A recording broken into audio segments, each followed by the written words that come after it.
नमस्कार साथियों, बहुत बहुत स्वागत है आपका हमारे YouTube channel family education tour पर। आज हम संघ लोक सेवा आयोग में पूछे गए एक प्रश्न पर नजर डालेंगे और उस प्रश्न को किस तरह से हल करना है उसके बारे में भी जानेंगे। तो चलिए शुरू करते हैं।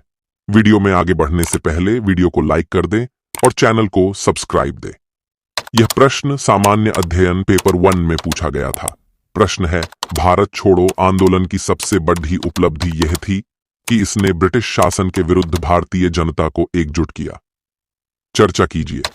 प्रश्न को हल करने का दृष्टिकोण: 1. भारत छोड़ो आंदोलन के बारे में संक्षेप में बताइए। 2. ब्रिटिश शासन के खिलाफ भारतीय लोगों को एकजुट करने में आंदोलन की सफलता पर चर्चा कीजिए। 3. आंदोलन की विफलता पर भी चर्चा कीजिए। 8 अगस्त 1942 को महात्मा गांधी ने ब्रिटिश शासन को समाप्त करने का आह्वान किया और मुंबई में अखिल भारतीय कायनंग्रेस कमेटी के सत्र में भारत छोड़ो आंदोलन की शुरुआत की। ग्वालियर टैंक मैदान में दिए गए अपने भाषण में गांधी जी ने करो या मरो का नारा दिया था। भारत छोड़ो आंदोलन के कारण आंदोलन का तात्कालिक कारण क्रिप्स मिशन का पतन था।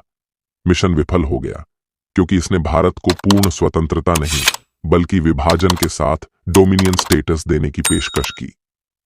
द्वितीय विश्व युद्ध में भारत से अंग्रेजों को बिना शर्त समर्थन की ब्रिटिश धारणा भारतीय राष्ट्रीय कायनंग्रेस द्वारा स्वीकार नहीं की गई थी।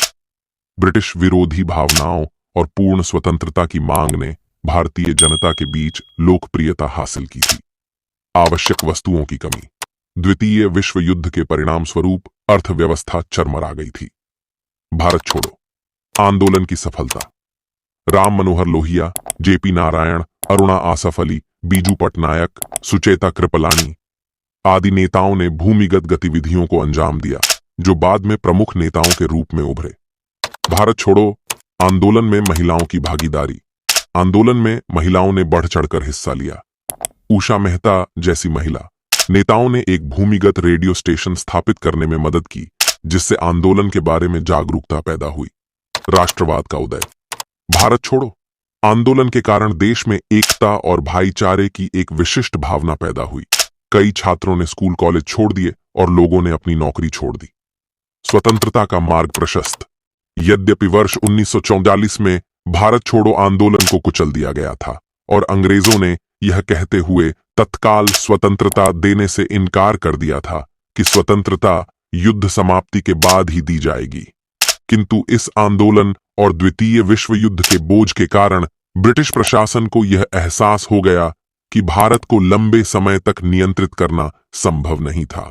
भारत छोड़ो आंदोलन की असफलता, क्रूर दमन: आंदोलन के दौरान कुछ स्थानों पर हिंसा देखी गई जो कि पूर्व नियोजित नहीं थी।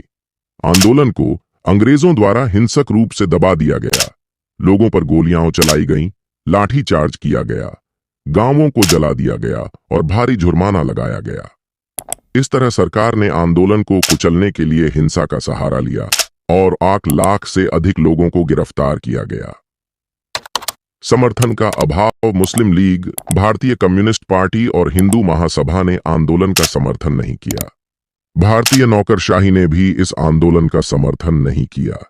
मुस्लिम लीग बंटवारे से पूर्व अंग्रेजों के भारत छोड़ने के पक्ष में नहीं थी। कम्युनिस्ट पार्टी ने अंग्रेजों का समर्थन किया क्योंकि वे सोवियत संघ के साथ संबद्ध थे। हिंदू महासभा ने खुले तौर पर भारत छोड़ो आंदोलन का विरोध किया और इस आशंका के तहत आधिकारिक तौर पर इसका बहिष्कार किया कि यह आंदोलन आंतरिक अव्यवस्था पैदा करेगा और युद्ध के दौरान आंतरिक सुरक्षा को खतरे में डाल देगा। इस बीच सुभाष चंद्र बोस ने देश के बाहर भारतीय राष्ट्रीय सेना और आजाद हिंद सरकार को संगठित किया। सी राजगोपालाचारी जैसे कई कायनंग्रेस सदस्यों ने प्रांतीय विधायिका से इस्तीफा दे दिया क्योंकि वे महात्मा गांधी के विचार का समर्थन नहीं करते थे। इस प्रश्न के उत्तर के समाप्ति के साथ निष्कर्ष को बताना अनिवार्य होता है। यह आंदोलन स्वतंत्रता के अंतिम चरण को इंगित करता है। इसने गांव से लेकर शहर तक ब्रिटिश सरकार को चुनौती दी। इससे भारतीय जनता के अंदर आत्मविश्वास बढ़ा और समानांतर सरकारों के गठन से जनता काफी उत्साहित हुई। इसमें महिलाओं ने बढ़ चढ़ कर हिस्सा लिया और जनता ने नेतृत्व अपने हाथ में लिया। जो राष्ट्रीय आंदोलन के परिपक्व चरण को सूचित करता है। इस आंदोलन के दौरान पहली बार राजाओं को जनता की संप्रभुता स्वीकार करने को कहा गया। ध्यातव्य है कि भारत छोड़ो आंदोलन में communist party of Muslim league ने भागीदारी नहीं की थी।